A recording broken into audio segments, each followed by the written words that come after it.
Hi guys, welcome back to another episode of Founders Lobby with Stephanie. I'm Stephanie, obviously, and on this episode we have the founder of Airbills. Hi Psolite, how you doing today? Yeah, I'm good. Okay, before we start talking about your products, right, Airbills, before Airbills, what were you doing before Web3, what were you doing and what led you to building Web3? Okay, before Web3, I was a paint producer, Okay. right? So I kind of produce paint. Even though the product is still live, but being managed and produced by someone else.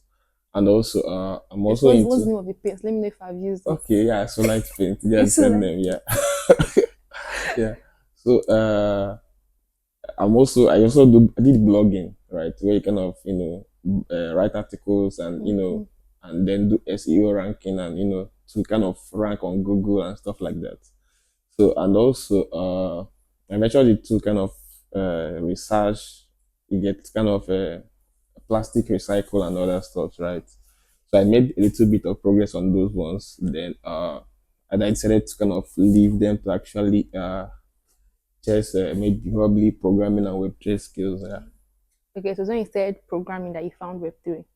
I won't say immediately. So I started programming. I was doing, normal from WordPress websites, and I dived into kind of writing the codes and stuff.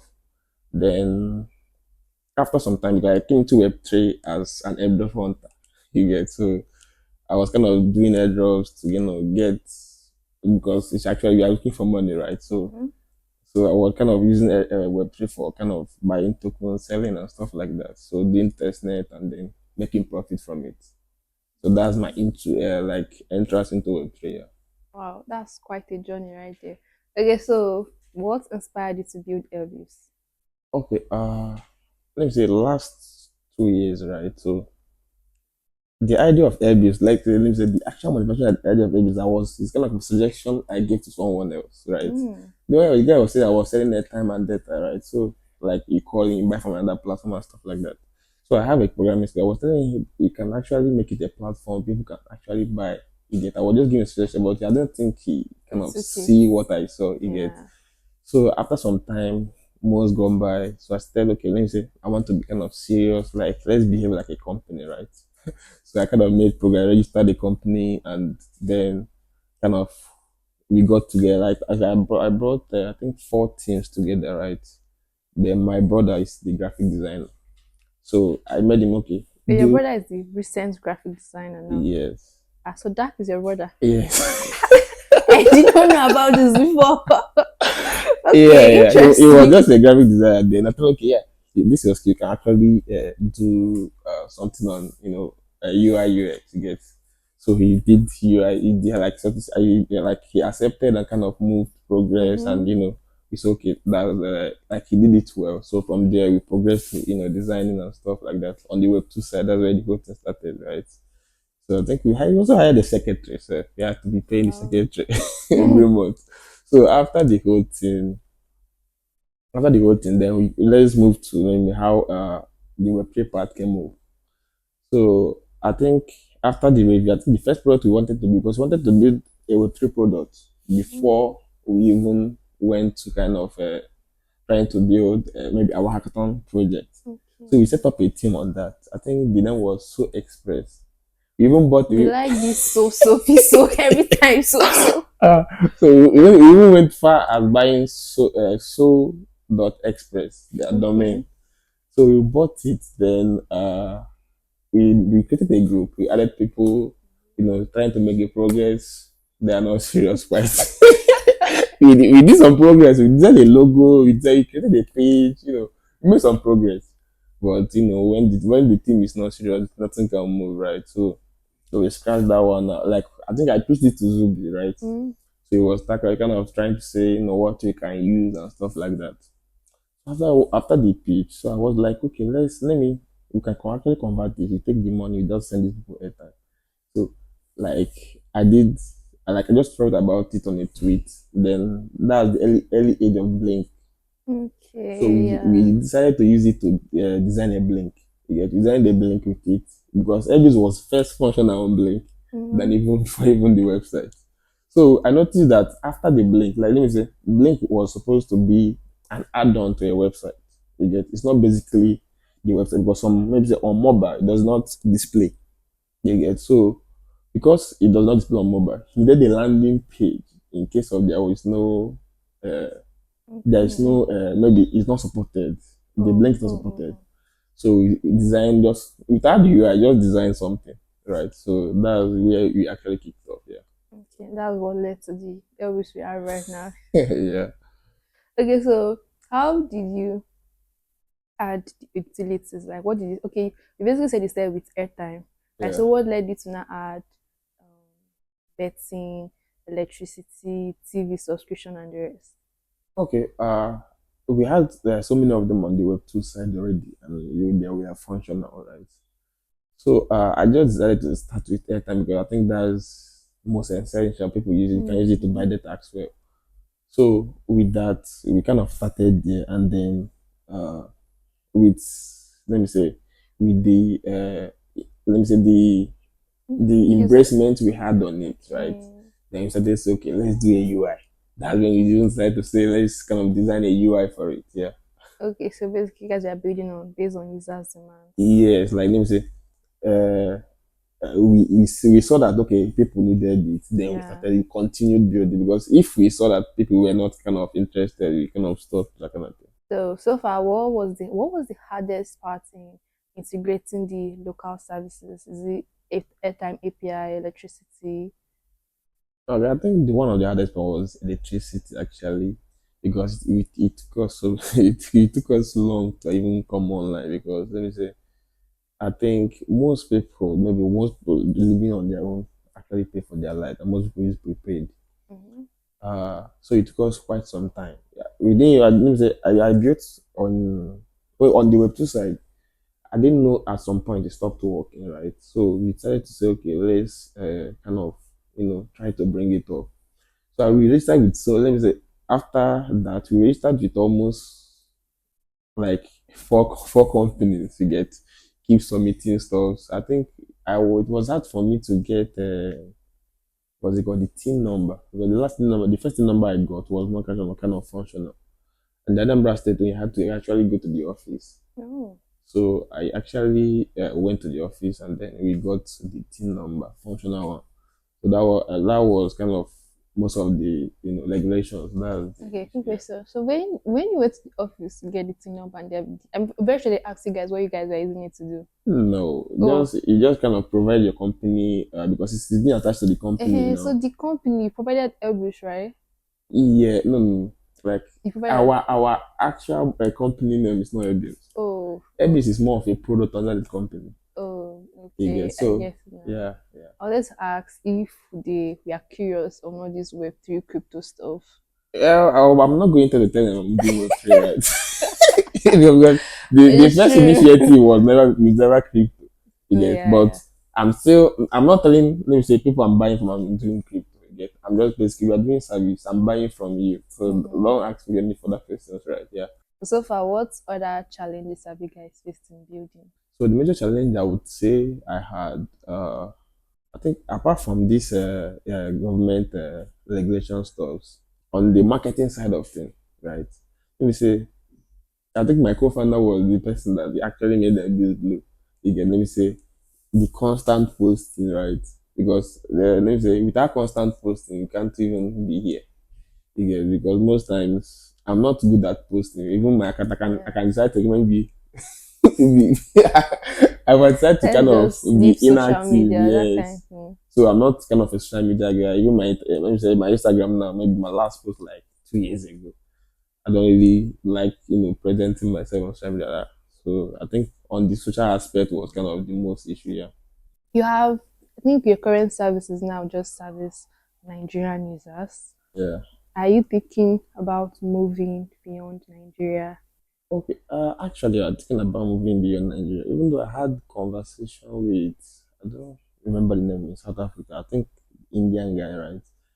So we discussed. I was kind of telling him, let me kind of how do I integrate the product or something like that. Even though he gave me some discouraging stuff, like a kind of they do it easy, like it's easier on them. Let me say for them on their native apps, Mm. right? even equally in Nigeria, it's easier for them on their native apps. You Mhm. get. Then crypto users decide to use it very fast. It will be faster for them than off ramping, Yeah, that one. and that same solution can be applied to India. You Mhm. get. So if you can partner with them, you can still work out, right? So I'm looking at targeting India first before trying to move to other countries, and Why India? I think they have Web3 adaptation, right? Oh, So they have okay. they have potential users, they have potential crypto users. So marketing it to them is an easy start because you don't need to kind of maybe say, let's say I want to move to another country, maybe African country, but you have to look at the crypto adaptation of the country because if it's not big, your potential commercial customers will be equally low. So when we talk about crypto, when people hear about crypto, they are hearing NFTs, tokens, high. But then we have stable coins, and I think City says it's stable coin somewhere. Let's discuss about that. Why your product is stable coin based? That's the Yeah. choosing form of payment. Why stable coins? Okay, I think stable coins answer itself like stable, right? Yeah, You actually. get, like but no, a bank cannot kind of base their calculations on maybe volatility tokens, right? Mhm. Because let me say, volatility is more of an investment. You get, but stable is kind of trying to calculate your value. Okay, how much do you want? Nobody uses. You can't use Bitcoin to calculate someone's value. You get, you can use the worth of Bitcoin, but you can't use Bitcoin itself. You get, Mhm. you worth one Bitcoin, so it's not kind of maybe it can be at this amount today, Mhm. next tomorrow is Yes, another yes, it's not amount. really stable. Yes. So let's say you worth 1 billion. So they don't say it next year you still worth 1 billion. But what maybe you worth one Bitcoin. Maybe tomorrow now one Bitcoin is acquiring something bigger. You get. So it's kind of giving us kind of a level ground to kind of determine our profit, determine so many other things easily. Yeah. So now, how long basically? How long is LBC again? Airbus Web3 actually is almost 1 year right now. Almost 1 year. Wow, and you guys have gotten so much traction. Yeah. So Thanks to the let's say the Spartan community. Yeah. yeah, they're doing amazing work.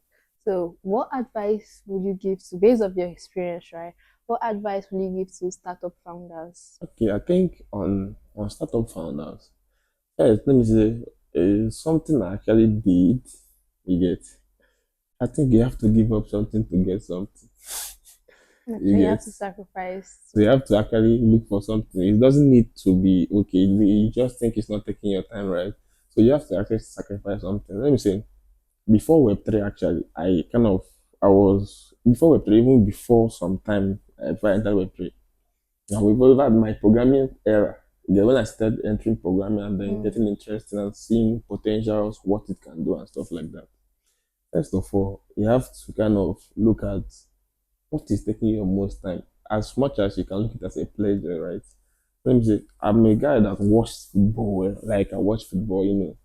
So I sit down to ask myself, I can't waste my time there actually. You get, so I have to actually give up watching football. So you're saying football watchers now they waste their time. Eh? You're saying those are still watching football waste their time. If you are not rich enough, you actually waste your time. Okay. Yeah, so well, it doesn't matter if you still something you think you can patch, it's okay, but actually you have to find something to give up, right?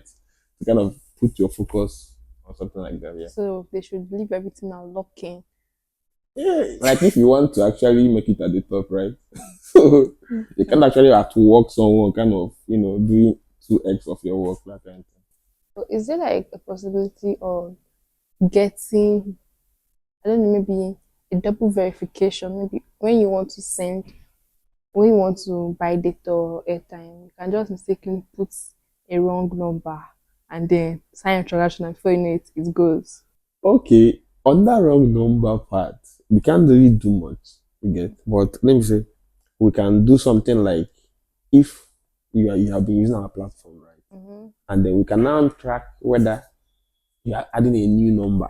You get, we can now tell Oh, you this is a new number if you confirm it, right? So oh, if it's not if it's a number you have used before, it will not tell you anything. But mm, if it's a number you have You Used just a new before. number you're putting for the first time in your account. You can basically track, okay, this is a new number. Are you sure? Or something like that. Yeah, we probably like with review. I think she's some gave or something like that. I think he had the problem before. I think he DM'd me. She DM'd me. So you can't do anything about it. The worst about it. I think he was saying something around there. Probably the end person they sent him money back. Probably he lost half or something like that. You get I so think this will actually help because some people are just quick and then yes, yeah, autocorrect, they'll just impute a wrong number. yeah, yeah. Okay. I think basically we've come to the end of the show. But my last question is where do you see Elvis by the end of the year? We see Airbills at breakpoint. Okay, that's a perfect answer actually. Probably let me say more detailed part. Let me say by the end of the year, Airbills should actually be at the breakpoint. Yes, now the And Elvis, everyone is going to break point, but then the product itself, I think the best answer will be we see people using Airbus to book their flights for yeah, breakpoints. yeah, I think Yes, that's the best answer. their Yes. flights and hotel for Yeah, because breakpoints. once our flight is on, I think that's when the marketing starts Yeah, to get. that's full-fledged on marketing. You can just see it on billboards. Yeah. Okay, I've Yeah, had so much fun on this episode. Thank you so much for coming. yeah. Thank you for having me. Yeah. Okay, guys. We've come to the end of this episode. Thank you for watching. And if you are just joining us, please subscribe. If you enjoyed this episode, I'm very sure you did, drop a like. And if you have any question or anything, you can also leave a comment. Yeah. And also check Airbills out on X at Airbills Pay. You can also check out the founder OXP Psolite on X. If you have any other further questions, you can DM the founder. If you want to check out the app, check it out at app.airbillspay.com. Thank you so much and see you in our next episode. Bye bye. Say bye bye. Bye.